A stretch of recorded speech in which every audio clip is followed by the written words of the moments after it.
তো বিয়ের পরে এটা আমাদের ফার্স্ট বিশ্বকাপ। এবার আমরা দুইজন একসাথে এই বিশ্বকাপের খেলা দেখবো।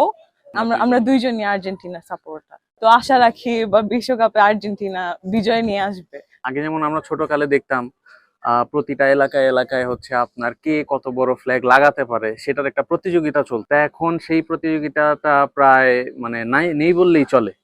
তো সেই প্রচেষ্টাটা করারই ছোট্ট একটা চেষ্টা, ফিরিয়ে আনার চেষ্টা আর কি, যে কম্পিটিশন একটা। এবার আমরা করেছি হচ্ছে লেন্থ এটার হচ্ছে 30 ফিট আর হাইট হচ্ছে আপনার 10 ফিট। আসলে আর্জেন্টিনার পক্ষ থেকে বরাবরই আমরা ফ্যানরা একটা আশা করি এবারও যাতে বিশ্বকাপ নিয়ে যাক, সেই আশাটাই করি।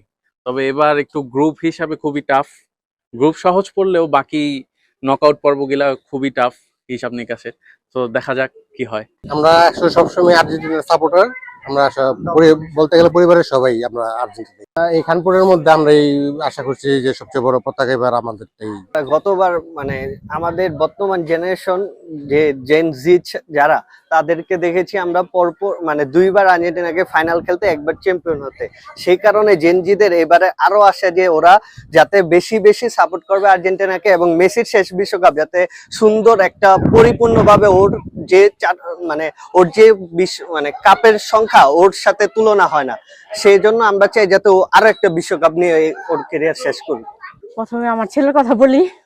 ও তো আর্জেন্টিনা খেলা দেখে একবারে মানে গত ইসে যা হয়েছে আর কি, হাত পা ঠান্ডা হয়ে গেছে। আমি ওরা এই দিচ্ছি যাতে ই না হয়, কোনো দুর্ঘটনা না ঘটে। আর খেলা ভালো লাগে, প্রথমত মেসি, তারপর ডিবালা। কিভাবে দেখা হয় সবাই মিলে? সবাই একসাথে বসে, যত রাত্রি হোক একসাথে বসে সবাই দেখি, খাওয়া দাওয়া হয় মাঝে মাঝে।